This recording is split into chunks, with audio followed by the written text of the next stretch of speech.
MS Motors, c'est l'achat, vente, personnalisation de véhicules.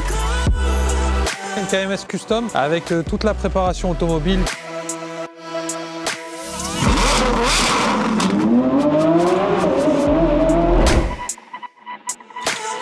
Ma Porsche avec sa nouvelle configuration.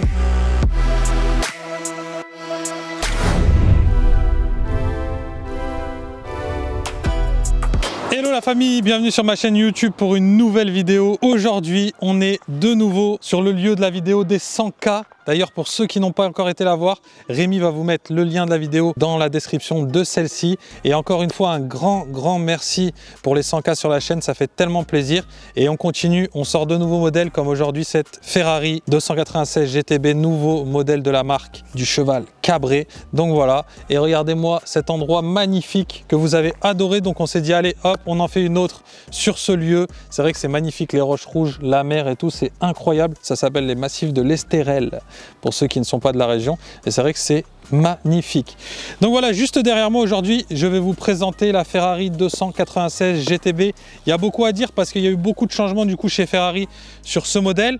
On est passé du coup sur un véhicule qui est en hybride rechargeable et qui esthétiquement sort des codes de la marque. Vous allez voir des petites caractéristiques d'identité qu'on retrouvait chez Ferrari qui ont été complètement cassées, et du coup il y a des pour, il y a des contre. Donc c'est vrai que j'étais pressé de vous faire cette vidéo sur ce nouveau modèle Ferrari parce que je voulais vraiment avoir votre avis, parce que vraiment les avis de nos clients divergent. Pour être très franc avec vous, c'est soit un total oui et un total kiff sur cette voiture, ou alors les gens détestent. Donc là, je me suis dit, ça fait vraiment plaisir de présenter cette voiture parce qu'en plus, à chaque fois, vous êtes très actifs, on va dire, dans les commentaires, et vous dites vraiment le fond de votre pensée, quoi. Je sais pas si c'est grâce à moi, à la fin des vidéos, je vous dis ce que vous pensez et tout, mais c'est vrai que des fois, c'est à la limite du méchant. Non, je rigole. Mais c'est très important, et j'aime bien, moi, savoir en plus si la population, elle aime ou pas du tout le modèle. Donc ça, c'est cool. Donc aujourd'hui, cette Ferrari 296 GTB en Giallo Modena, donc c'est un jaune de chez Ferrari. Une config franchement sobre, efficace, que le client a choisi, avec du coup cette nouvelle face avant de chez Ferrari, des feux complètement différents qu'on n'avait jamais vu au sein de la marque, un petit peu on va dire des airs de la SF90 en plus petite, sa petite sœur, allez, à la limite, mais des formes qui sont entre guillemets moins sportives, plus élégantes, plus classe, un peu style à l'anglaise, on a l'impression. Vous en pensez quoi vous au premier abord comme ça de la face avant de cette Ferrari 296 GTB? Vous avez vu avec cette grande aération qui fait tout le long. Vous savez, d'habitude c'est un trou à gauche, un trou à droite, et là tout est ouvert, et des feux qui sont complètement différents avec une partie très pointue ici et la petite LED qui vient faire le raccord sur le capot. Le capot avec des lignes qui ressemblent quand même un petit peu à la 488 GTB et à la F8 Tributo. Vous avez le bas du pare-choc ici qui est plastique brut noir, mais qui peut être également en carbone. Sur cette voiture, il y a les jantes. Donc ça, c'est une nouvelle génération de jantes chez Ferrari, Biton. Vous avez vu, c'est un gris anthracite et un gris qui est poli, enfin qui est dépoli, vous voyez, comme ça là. C'est très joli, c'est très classe, ça donne un côté très luxueux, on va dire, voilà. Vous avez ici les étriers de frein Giallo Modena, donc comme la carrosserie, bien sûr les freins céramiques avec des disques de frein qui sont juste énormes. Et viens voir, je vais vous montrer un truc, Rémi va vous filmer. Ça me fait halluciner, l'espace, il est minime entre l'étrier de frein et la jante. Il faut vraiment que le technicien de Ferrari soit pas bourré le jour du montage. L'écusson sur les ailes, l'écusson apparent. Là, vous avez les bas de caisse, vous voyez, qui sont full carbone. Et regardez de profil, on voit quand même qu'on est sur une nouvelle génération de Ferrari parce que ça ne ressemble quasiment à aucune autre. Vous en pensez quoi? Ensuite, vous avez du coup ces rétroviseurs qui sont Biton, couleur carrosserie et noir brillant, avec les montants du pare-brise ici noir brillant. Vous avez vu la poignée de porte, en fait, elle est juste ici. Donc maintenant, par contre, ce que vous avez, c'est du coup l'ouverture sans clé. Vous voyez, j'ai juste introduit ma main, j'ai poussé, et j'ai la clé dans ma poche, et du coup, ça vous permet d'avoir les ouvertures de porte sans clé que vous n'aviez pas avant. Ces petites entrées d'air ici au niveau des ailes arrière. Et ensuite, vous avez le capot moteur vitré qui est juste ici, mais peut-être qu'on va vous la retourner. Qu'est-ce que t'en penses, Rémi? Donc on va vous la retourner pour vous montrer la face arrière, ça sera plus joli avec la belle vue, et vous allez voir, ça a nettement changé aussi sur l'arrière. Bon voilà, elle est position du coup arrière. Donc là, en effet, c'est vraiment nouveau chez Ferrari, ce design avec ces nouveaux feux. Exit les feux ronds qu'on retrouvait depuis pas mal de temps. Et là maintenant, vous avez vu ces deux petits feux carrés avec un bandeau le long. Dites-moi là tout de suite, premier abord, ce que vous en pensez de cette face arrière de la Ferrari 296 GTB. Là, je sais déjà, en vous posant la question, que ça va être très tranché. Ça va être limite du 50-50, je pense, entre le oui et le non. Les puristes Ferrari, je pense qu'ils vont me pencher peut-être vers le non. Et ceux qui aiment un peu les nouveautés, le côté très classe, très luxueux, mais avec le mélange du sportif à la fois, ils vont adorer, je pense, cette nouvelle ligne. Et en plus, c'est vrai que ça fait un réel changement du coup chez Ferrari avec cette Ferrari 296 GTB. Vous avez vu du coup ce diffuseur arrière complet qui est là en plastique mat comme à l'avant, la lame avant, qui peut être également en full carbone avec ces petits ailerons en dessous qui viennent donner un côté très sportif. La grille d'aération qui est complète comme à l'avant du coup de gauche à droite le long du pare-choc et l'échappement central en plein milieu. Ça, moi j'aime beaucoup l'échappement central en plein milieu, je trouve ça très très beau, qui vient finir, on va dire, entre guillemets l'arrière avec ici ces deux entrées d'air également qui viennent faire la jonction. Il y a aussi pas mal d'aérodynamisme chez Ferrari qui est calculé. Et pour les plus férus, vous aurez vu qu'il y avait une trappe à essence de l'autre côté et une ici. Pourquoi? Parce qu'il y a la trappe électrique, donc une trappe pour recharger la batterie électrique et une trappe pour mettre l'essence classique. La jante, bien sûr, c'est du 21 comme à l'avant avec l'étrier de frein Giallo Modena. Ici, vous avez le capot moteur qui est vitré, juste ici, donc avec le V6 biturbo. Je vais vous l'ouvrir comme ça, vous allez voir, c'est très sympa. Le vitrage est légèrement teinté. Et là, vous avez le bloc moteur thermique, bien sûr, le V6 avec la petite plaque du châssis. Et vous avez ces câbles orange là qui vont au niveau des batteries. Et vous en avez aussi dans le coffre à l'avant. Je vais vous montrer, parce que je sais que vous aimez bien voir. Voilà. Vous avez du coup la place du coffre à l'avant qui est plutôt pas mal. Vous voyez, ça c'est le câble de recharge avec cette petite partie qui vient se mettre au niveau de la trappe. Là vous avez la bâche, le petit coffret que le client a eu directement chez Ferrari. Donc ça c'est top. Et la différence avec une SF90, c'est que la SF90 ici là, vous avez la moitié qui est pris par la batterie. Donc ça, vous avez vu là le fait que la batterie elle soit à l'arrière avec les câbles orange que je vous ai montré, et ben ça permet de garder un coffre très cohérent. 2 bagages cabine plus un sac par dessus ou des vestes. Et ça franchement pour un véhicule sportif, ultra sportif, 2 places comme ça, c'est vraiment pas mal du tout. Donc voilà, maintenant que vous avez vu l'avant du véhicule en position latérale, l'arrière et le coffre, on va surtout vous montrer l'habitacle. Et là franchement je pense que ça va faire l'unanimité. C'est mon avis perso hein. Mais il y a de grandes chances que ça plaise quasiment à tout le monde. Allez, c'est parti, on monte à bord. Donc pour commencer, à l'intérieur de cette Ferrari 296 GTB, vous avez les sièges sport Daytona. Donc là, c'est vraiment un mixte de sportivité et de classe. C'est magnifique. Vous avez cette sellerie surpiquée ton sur ton avec, vous voyez, ces parties en cuir là qui viennent dessiner le siège Daytona. Ensuite, vous avez les surpiqûres du contour en giallo, du coup, comme l'extérieur, avec le cavallino brodé sur la putette également giallo. Donc ça, c'est magnifique. Et vous allez avoir le pack carbone dans cette voiture avec le volant LED carbone, les palettes en carbone, le tunnel central qui est en carbone également avec, vous avez vu, les petits boutons, cette nouveauté Ferrari qui sont juste incroyables. On vous fera quelques statiques quand on met la marche arrière, etc. Vous allez voir, c'est très sympa, une petite lumière rouge vient se caler. Vous avez cette petite place pour la nouvelle clé Ferrari que vous retrouvez, voilà, juste ici. Vous voyez, et ben là, ça c'est la place. C'est-à-dire que tu peux la mettre juste ici et te faire tes petites accélérations magiques, tu sais. Voilà. Et là, ta clé, elle bougera pas. Donc ça, c'est vrai que c'est sympa aussi. Ensuite, vous avez le compteur passager avec également la continuité du pack carbone juste ici. L'insigne 296 GTB là. Donc cette voiture a les sièges électriques comme vous pouvez le voir sur les côtés. Et après, vous avez ce grand écran digital qui est la totale nouveauté avec plus de bouton start, mais un bouton tactile sur le volant. Je vais vous montrer tout à l'heure au démarrage. Et l'affichage tête haute sur ce véhicule. Pour finir, le côté très sportif de l'Alcantara qui vient faire la liaison avec le cuir et à chaque fois les surpiqûres du coup qui sont contrastées, qui sont magnifiques. Même sur ici, vous voyez, hop, la petit pare-soleil en cuir surpiqué jaune. Donc ça, c'est vrai que c'est... Enfin, franchement, honnêtement, même en termes de confort à l'intérieur, bon ça, je vais aller faire la partie roulage, on aura le temps de discuter, mais l'intérieur, vraiment, je suis conquis et je suis fan, si vous voulez mon avis personnel. Voilà, donc je vous laisse sur quelques statiques, on se retrouve à l'intérieur du véhicule pour la partie roulage, sûrement la plus intéressante pour moi.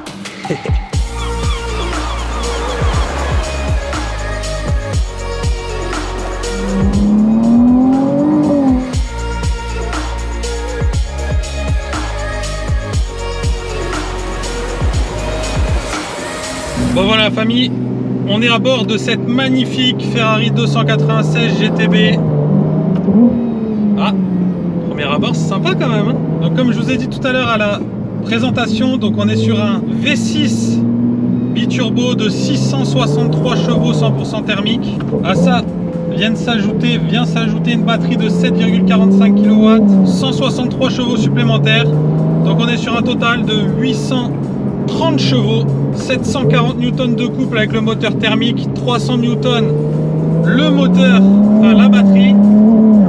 Mais la totale puissance ne peut pas combiner ces deux, à la fois en termes de Newton de couple. On est sur un total du coup de 900. Mais c'est déjà énorme pour un véhicule qui est mesuré poids à sec, 1 tonne 470. La sonorité est quand même très très sympa, hein. Il y a une GoPro extérieure, je pense que ça va être encore plus cool pour vous. La prise en main, elle est incroyable. Incroyable. Même le diamètre du cerclage du volant, il est pile poil ce qu'il faut. Pas trop gros, pas trop fin.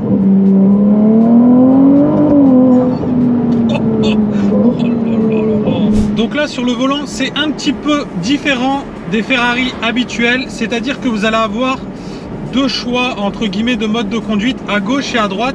En fait, vous allez avoir à droite le magnétino comme sur toutes les autres Ferrari, donc avec le mode du coup weight, donc pluie, sport, race, CT off et ESC off, les modes vraiment sans aucune assistance. Moi je vais rester en mode race. Et ensuite sur la gauche, au niveau du tactile du volant, car le volant est totalement tactile, vous allez avoir le mode e-drive. Donc là le véhicule est 100% électrique, on a les 25 km d'autonomie 100% électrique. Ensuite le mode hybride, donc là c'est le véhicule qui gère, donc entre l'électrique et le thermique, jusqu'à 135 km/h. Donc ça c'est plutôt pas mal. Et après il bascule en thermique. Et ensuite vous allez avoir le mode performance avec le petit drapeau.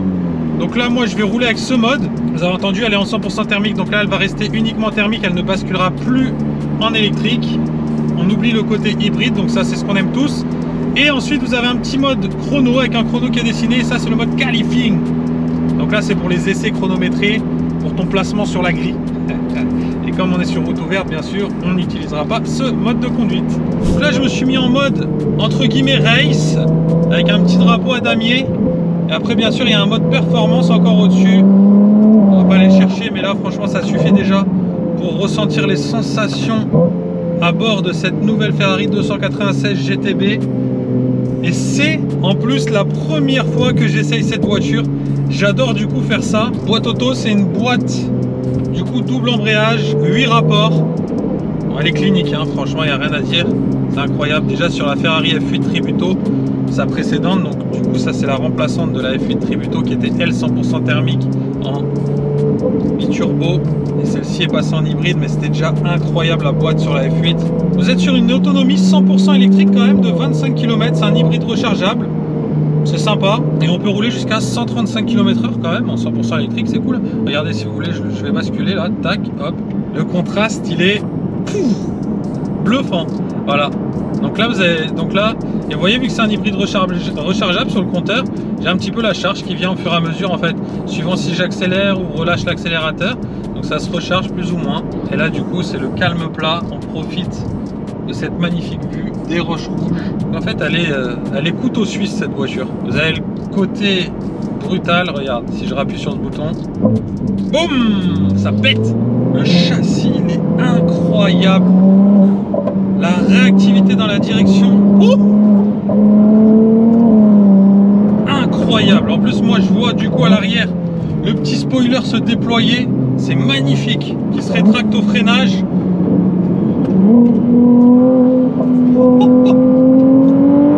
Là on est sur l'instant plaisir là. Oh là là. Comme ça redéclenche à la sortie, elle est bluffante. Incroyable. J'avais lu beaucoup d'avis sur cette voiture, même de certains pilotes automobiles, et je commence à mieux comprendre. Oh, c'est une pure régalade. Elle doit ronronner de l'extérieur parce que les gens me regardent quand même. Je m'accroche au volant tellement ça arrache. Je suis propulsé à l'arrière des sièges. Je suis propulsé dans le siège plutôt.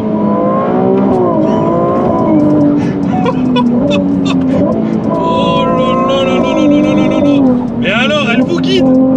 Elle prend les choses en main, cette petite. Encore une fois, magnifique ce qu'ils ont fait à la maison. J'ai pas envie de m'arrêter. J'ai pas envie de m'arrêter. 0 à 100 expédié en 2 secondes 9, la famille. Mais croyez-moi, elle est juste incroyable. J'ai qu'une envie, c'est racheter cette voiture, mettre un kit Novitec, un covering de l'enfer et rouler avec ça. Une ligne d'échappement, c'est stratosphérique. Et d'une maniabilité, elle est juste folle. En même temps, c'est pas très long, ça fait 4,55 m, 1,92 m de large. Franchement, c'est un gabarit quand même qui est assez compact. Donc à mon avis, les pilotes qui l'ont roulé sur circuit, qui l'ont vraiment mise en glisse et tout, ils ont dû se régaler. C'est la seule chose qui me manque, moi, à chaque fois. J'aimerais trop vous les mettre sur circuit et franchement, ça doit être incroyable sur circuit, ce genre de caisse. Déjà là, c'est un pur plaisir, alors qu'on fait vraiment attention. Enfin, que je fais vraiment attention, je roule vraiment dans la limite du raisonnable. Cette réactivité.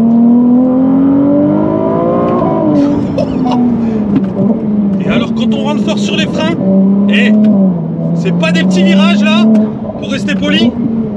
C'est vraiment des épingles, mais alors elle passe d'une facilité ahurissante. Ah, je sors des mots de mon vocabulaire parce que vraiment elle les mérite. Hein.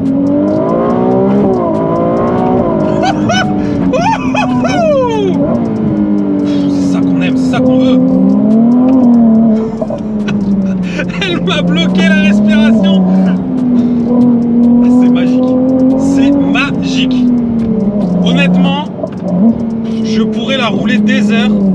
Ah, c'est magistral, franchement, je kiffe. Après, franchement, hybride, c'est sûr, le mot, il est un peu effrayant pour nous, les passionnés automobiles. C'est la route vers l'électrique, hein. C'est à mi-chemin, on va dire. Mais là, franchement, s'ils nous sortent encore de l'hybride comme ça, on va dire que ça va nous consoler quand même, un minimum. C'est là, pour être franc avec vous, j'ai pas envie d'arrêter la vidéo. J'ai envie de continuer de la rouler. C'est waouh. Là, j'ai envie de la prendre, allez, à plein circuit et d'y aller direct. J'espère que vous kiffez autant que moi à travers la caméra, mais franchement, c'est magnifique. Pour le petit côté prix, je sais que vous aimez ça maintenant dans les vidéos. Donc cette voiture chez Ferrari coûte aux alentours des 360 000 €. Et la bonne nouvelle, avec le petit mot qui nous effraie, hybride, c'est que là par contre, tu n'as pas de carte grise. Donc ça, c'est vrai que c'est plutôt cool. Parce qu'aujourd'hui, hein, toutes celles qu'on adore, 100% thermique, on est du voyage à 50 000 € au niveau de l'écotaxe. Et là, bien sûr, on l'évite. Donc ça fait toujours réellement plaisir d'éviter cette taxe à 50 000. Surtout pour une voiture ultra sportive comme ça. C'est le moment de retourner au garage. On va y aller tranquillement. Hein. On va souffler. On va se remettre de toutes ces émotions. Magnifique. J'espère que vous aurez aimé cette énième vidéo sur cette nouveauté de Ferrari 296 GTB. Donc GTB, hein, c'est pour la version coupée, je ne l'ai pas précisé. Et l'autre, c'est la 296 GTS, donc la version Spider. Pourquoi pas venir dans une prochaine vidéo. Donc voilà, n'hésitez pas comme d'habitude à me dire si vous avez aimé ou pas du tout cette nouvelle vidéo, que ce soit nos plans, mes commentaires ou même le véhicule. Si c'est un véhicule qui vous a complètement déplu, bah faut le dire aussi, hein, au moins on sait ce que vous aimez, ce que vous aimez moins à travers les vidéos. Et si vous avez totalement kiffé, et ben ça fait plaisir de les lire en commentaire aussi. Un petit pouce bleu, c'est toujours un grand kiff. Encore un grand merci pour les 100 000 abonnés et ça fait que de grimper. Je sais pas à combien on sera le jour où vous regarderez cette vidéo, mais ça grimpe, ça grimpe, ça grimpe. Et ça donne envie de faire de plus en plus de vidéos et de plus en plus qualitatives et de plus en plus correspondantes à vos attentes. Donc ça, c'est pour ça que c'est très important d'avoir vos retours positifs ou négatifs. Comme vous le savez, je prends tout moi, hein, et c'est ça aussi qui fait grandir et qui construit. Même la critique, dans tous les cas, même si elle est négative, elle est constructive. Voilà, on se laissera là-dessus. C'est une très belle parole, Pierre. Je vous souhaite une belle journée le jour où vous regarderez cette vidéo et à bientôt pour la nouvelle. Ciao, ciao la famille.